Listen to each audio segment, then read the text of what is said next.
Mesdames et messieurs, formidable jury, si nous sommes là aujourd'hui, c'est pour parler d'un sujet clivant. On nous a dit que pour avoir une chance de gagner, il fallait un garçon dans l'équipe. Une présence masculine. Une garantie. Alors quoi? Luna et moi ne pouvons pas gagner sans la présence d'un homme?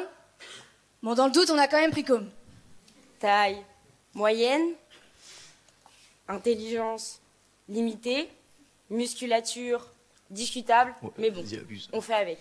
Non pas pour qu'il fasse un récital, mais juste pour nous permettre de gagner la finale. Car paraît-il, contrairement au TC, les garçons ont toujours gagné le concours d'éloquence. Toujours, évidemment. Toujours. Un mot qui claque comme une porte qu'on ferme, un mot qui enferme, un mot qui nous enferme comme si cela allait de soi. C'est vrai? Pourquoi aucune fille n'a encore gagné le concours? Les hommes seraient-ils vraiment meilleurs? L'éloquence aurait-elle dès lors un genre? Serait-elle par essence masculine? L'éloquence n'a en théorie ni sexe ni frontières. Pourtant, elle a été longtemps réservée aux hommes. Et aujourd'hui encore. Alors pour bien répondre à la question du genre de l'éloquence, il nous faut d'abord bien la comprendre. L'éloquence.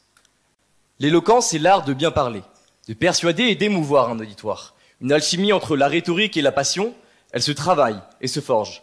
En cela, elle est universelle. Pourtant, si on demande à Internet, la première définition c'est don de la parole. L'éloquence, un don, est-ce vrai ou bien un privilège réservé aux vrais? Affirmer que c'est un don, c'est prétendre que c'est inné, que certains sont nés avec et que pour les autres, tant pis. Cela leur passe sous le nez. Quant au genre, femme, homme, est-ce juste de la biologie ou un cadre imposé dès le début de la vie? Un moule où l'on façonne la voix? Car à force de modelage se dessine une norme. Celle qui dicte à qui appartient la parole et sous quelle forme. L'éloquence. Un nom commun féminin. Pourtant, à première vue, il n'y a rien de commun et rien de féminin. Force est de constater que l'art oratoire est une affaire d'hommes. À l'Agora d'Athènes, seuls les citoyens mâles avaient le droit de parler en public. Les femmes, elles, considérées comme des hommes inachevés, étaient priées d'écouter. Ou de se taire. Cette domination masculine a traversé les siècles. De Cicéron à Napoléon, de Napoléon à Churchill, de Churchill à Hitler, ou de Hitler à Cyril Hanouna. Enfin bref, l'art oratoire est resté l'apanage de ceux qui savaient captiver et diriger par la parole. Bah tu vois, Cobb, il y a de l'espoir pour toi. Napoléon a prouvé qu'on pouvait être petit et marquer l'histoire. La rhétorique classique semble avoir été taillée pour ceux que l'histoire a placés au sommet. Pourtant, l'éloquence féminine existe. Prenons Olympe de Gouges. Elle aussi a voulu prendre la parole. On lui a coupé. La tête. Les femmes marchent sur un fil là où les hommes peuvent courir. Et cela ne s'arrête pas à l'histoire, les faits le prouvent. Une voix grave, plus d'autorité, plus de crédibilité. Une voix forte, plus d'impact, plus d'assurance. La voix masculine inspire confiance et domination. Ouais, il y a qu'à voir celle de Michou. Ouais. Ces phénomènes, il y a une fréquence plus basse, biologiquement associée à plus de stabilité. La voix des femmes, en revanche, est perçue comme plus douce, plus discrète, moins dominante, voire niaise. On l'associe souvent à la faiblesse. Une étude de Princeton a même montré que dans une élection à compétences égales, on a plus de chances de voter pour celui qui a la voix la plus profonde. C'est dommage. Si Jeanne d'Arc avait eu le timbre de Morgan Freeman, l'histoire... Et puis il y a la posture, les hommes foutre. sont souvent plus droits, les épaules ouvertes, le regard assuré. Cela dégage une autorité naturelle. Quand un homme parle, on l'écoute. Quand une femme parle, On l'interrompt. regardez les débats télévisés. Quand un homme défend ses arguments, il est perçu comme charismatique. Quand une femme ose en faire autant, Non mais calmez-vous madame, ça va bien se passer, dirait notre cher Gérald Darmanin. Même la crédibilité joue en leur faveur. Les hommes tendent à se montrer excessivement confiants, ce qui leur accorde une légitimité. Une étude de la Harvard Kennedy School a révélé que même lorsqu'un homme dit des absurdités, il est perçu comme plus convaincant qu'une femme qui dit des vérités. la preuve en est, ils ont élu Donald Trump. Comme Pardon, excusez-moi, je vous écoutais plus du tout. Ouais, la vache. On en était où? Donald Trump. Donald Trump. Angela Merkel, elle, est dite masculine, car elle incarne le pouvoir, qui est lui-même associé aux hommes. Pourtant, donc c'est simple, pour qu'une femme soit légitime dans la parole publique, elle doit juste arrêter d'être une femme. Les hommes, eux, n'ont qu'à être des hommes. Alors oui, l'éloquence semble bien être réservée aux hommes. Certains en concluront que c'est naturel, et que c'est comme ça, c'est inné. Mais est-ce vraiment une question de nature? Pourquoi faire des cours et des concours si les femmes n'ont tout simplement pas la capacité d'être éloquentes? Et si ce n'était pas une question de nature, mais de culture? Prenons un exemple. Imaginez cette voix charismatique comme la mienne, une silhouette droite, une figure qui impose le respect et un discours qui traverse les âges.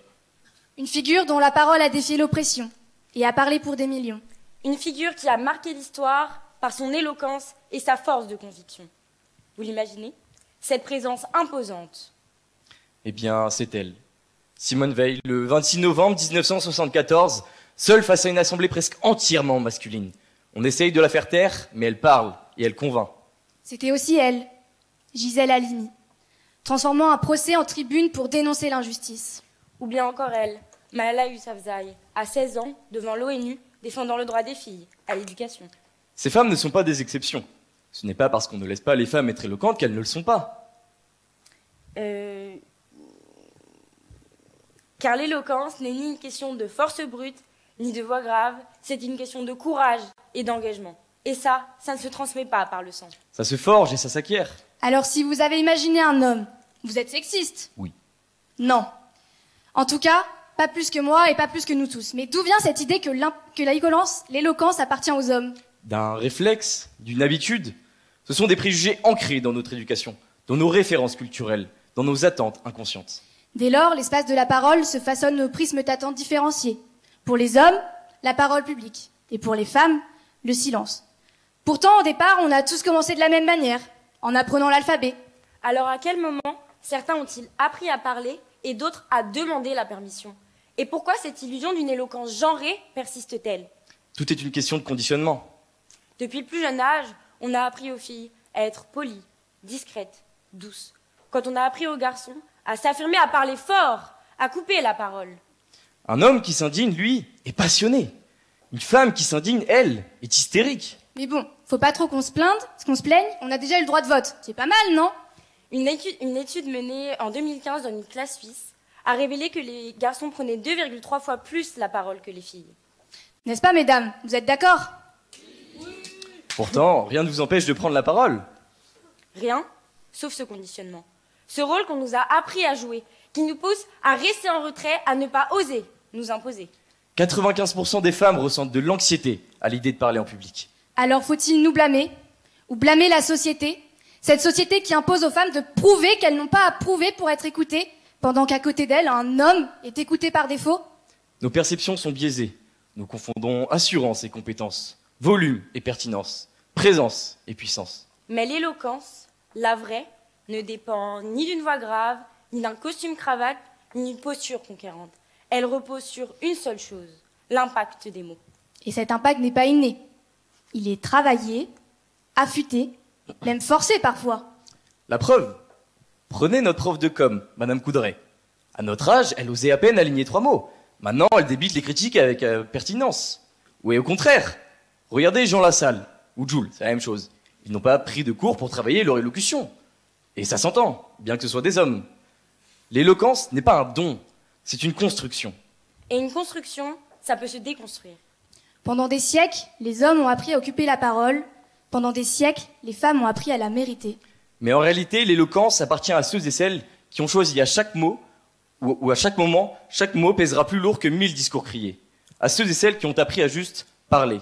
Rosa Parks n'a pas crié, ni menacé, elle a juste refusé de se lever. Barack Obama n'a pas frappé du poing sur la table. Il a simplement dit « Yes, we can !» Et il a fait croire à des millions que c'était possible. Alors nous dirons que l'éloquence n'a pas de genre. Ce n'est que l'écho de nos préjugés. Mais faut-il vraiment se résigner à une éloquence soumise aux stéréotypes? Rendez-vous compte, nous sommes là en train d'expliquer la place de la femme dans l'éloquence, comme si c'était encore une question. Alors on ne peut pas réécrire l'histoire, mais on peut choisir l'avenir.